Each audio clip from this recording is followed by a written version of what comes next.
Salut, c'est Trado, je suis content de vous retrouver pour la mise à jour des zones d'intervention pour la semaine de trading. Alors, je vous rappelle que ce format s'adresse aux traders de court terme, plutôt expérimentés. Si vous n'avez pas de méthode, eh bien, vous pouvez tenter d'appliquer la mienne si elle vous plaît. Si vous avez une méthode, vous pouvez comparer vos points d'intervention aux miens.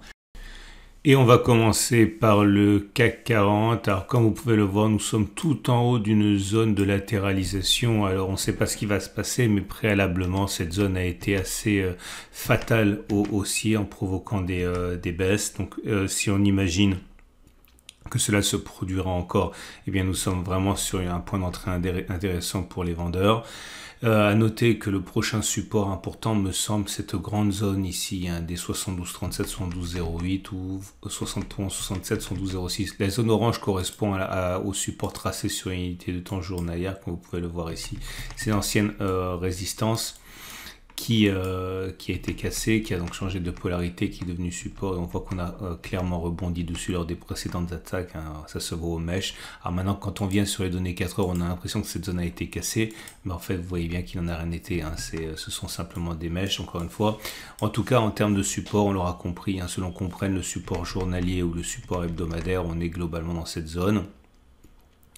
On peut également noter qu'au niveau des bougies Aiki-Nashi, pour l'instant, c'est pas baissier, hein. On voit toujours des bougies vertes sans mèche basse, mais même si la force s'amenuise, hein, avec des bougies de plus en plus courtes, c'est pas baissier pour l'instant, hein, simplement un ralentissement. Alors donc, en imaginant que vous vouliez spéculer à la baisse, eh bien, vous pouvez le faire donc sur un niveau actuel. Je vous montre comment on peut le faire avec la technique de l'ATR, comme à chaque fois.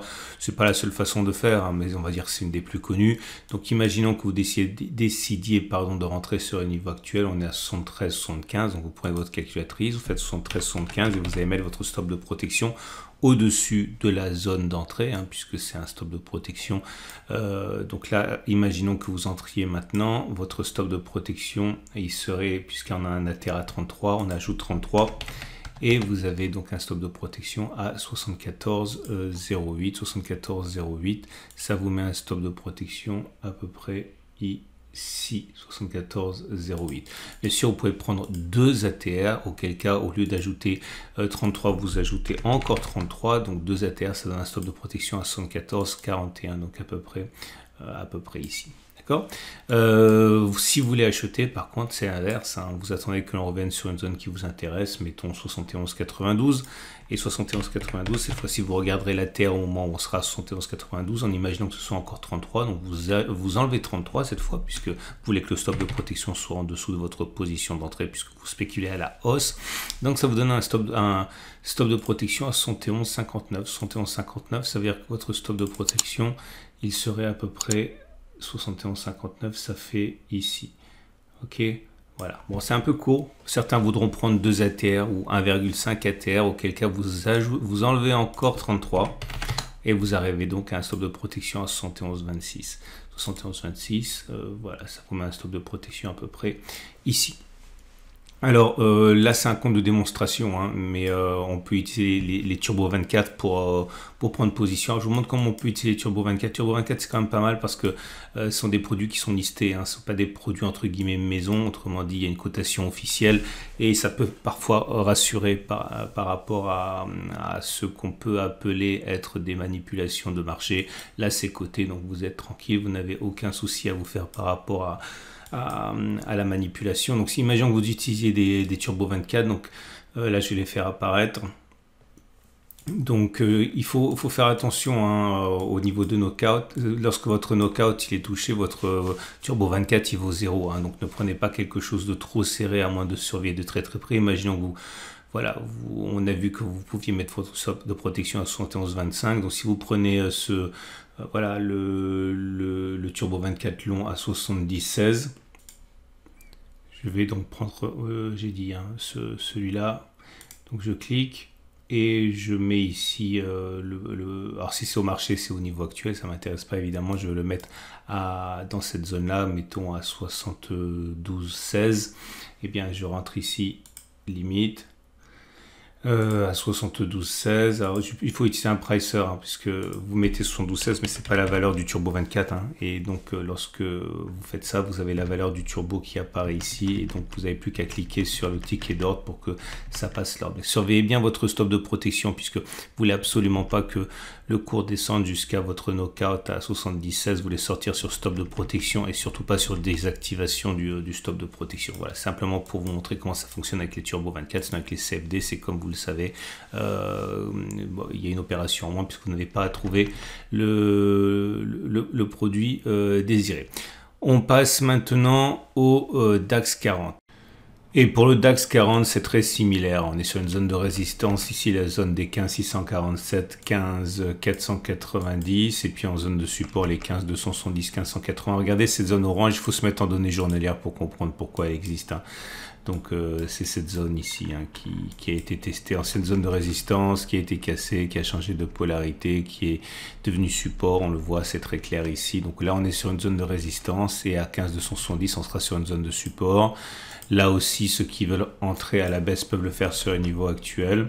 Et ceux qui veulent, en mettant un stop de protection au-dessus, hein, en utilisant notamment la méthode de l'ATR, ceux qui veulent acheter peuvent attendre que l'on revienne sur la zone orange ici, hein, en mettant un stop de protection. Je vais vous montrer comment on peut passer un ordre avec les Turbo 24, puisque c'est un short, c'est intéressant. Donc là, vous voulez spéculer à la baisse, donc vous voulez shorter le marché. Donc vous allez avoir les différentes possibilités avec des niveaux de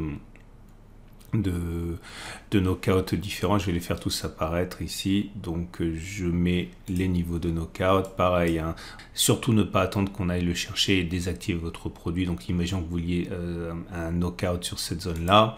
Donc si vous mettez un stop de protection aux alentours de 15 720 par exemple, avec un knockout, une barrière désactivante à, allez, on l'a dit, à 15 887, vous êtes relativement à l'aise par rapport à ça, mais bien sûr, encore une fois, j'insiste, ne laissez pas le produit sans surveillance, ne le laissez pas monter jusqu'à votre knockout, sinon vous allez perdre la valeur de votre investissement. Et bien sûr, si vous voulez acheter, bien là, vous mettez long et vous cherchez différents produits avec les différentes barrières désactivantes ici. Par exemple, un produit à l'achat avec une barrière désactivante à 14 916, mais votre stop de protection, il est avant. Hein.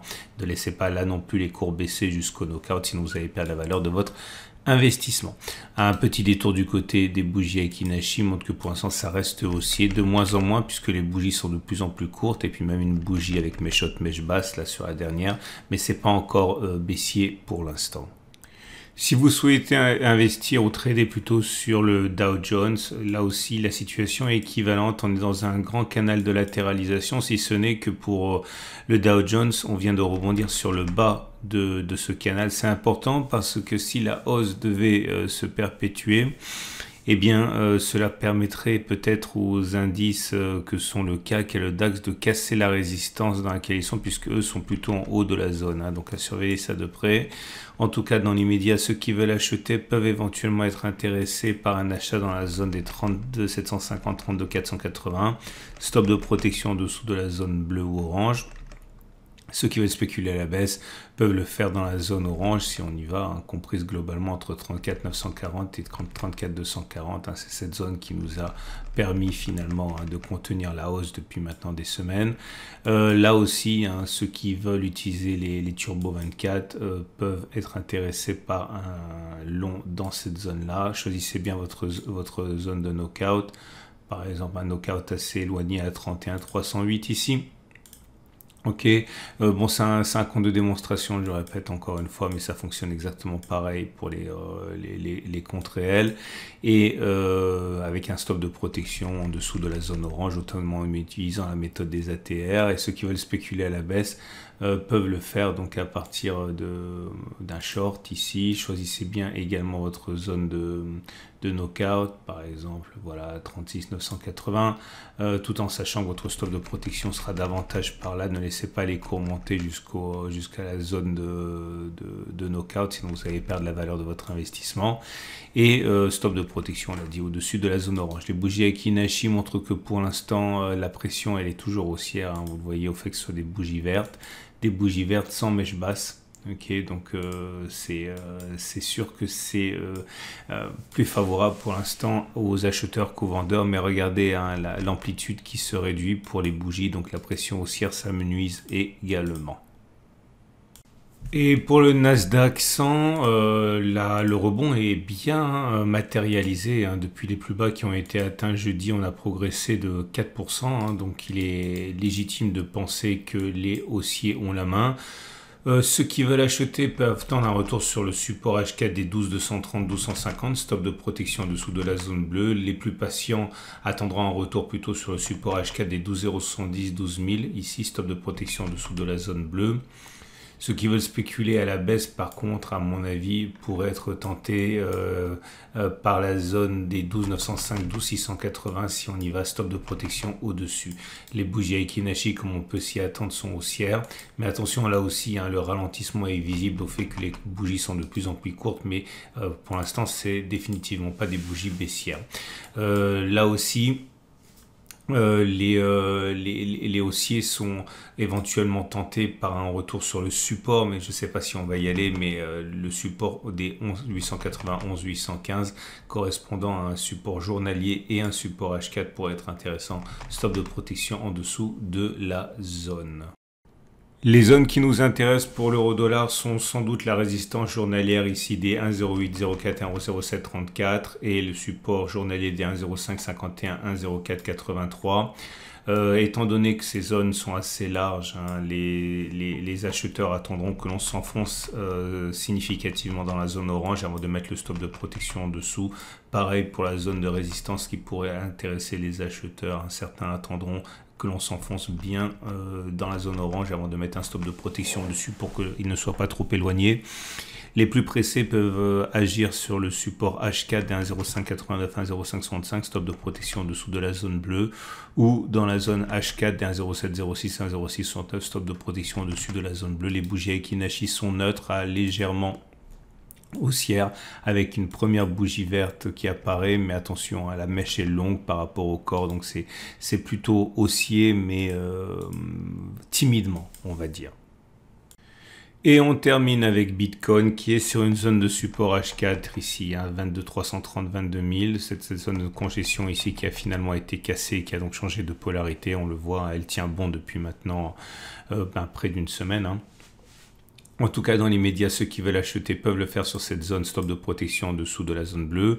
Les plus patients attendront un retour sur le support journalier des 21 620, 21 345, stop de protection en dessous. Les vendeurs ont sans doute en objectif, hein, d'attendre un retour sur la résistance journalière des 25 260, 24 230, stop de protection au-dessus de la zone bleue pour prévoir et anticiper une reprise de la baisse. Bougie Aiki-Nashi indécise pour l'instant, hein. Vous voyez, c'est rouge, vert avec mèche haute, mèche basse, petit corps, bref, aucune conviction. C'en est terminé de ce tour d'horizon et de la préparation de la semaine de trading. Je vous rappelle que tous les graphes sont issus de la plateforme de mon partenaire et que je recommande IG pour trader avec des Turbo 24, avec des CFD risque limité. Et vous avez un lien en dessous de la vidéo si vous voulez ouvrir un compte de démonstration et vous familiariser. Je vous souhaite une excellente journée et je vous dis à la semaine prochaine pour la mise à jour.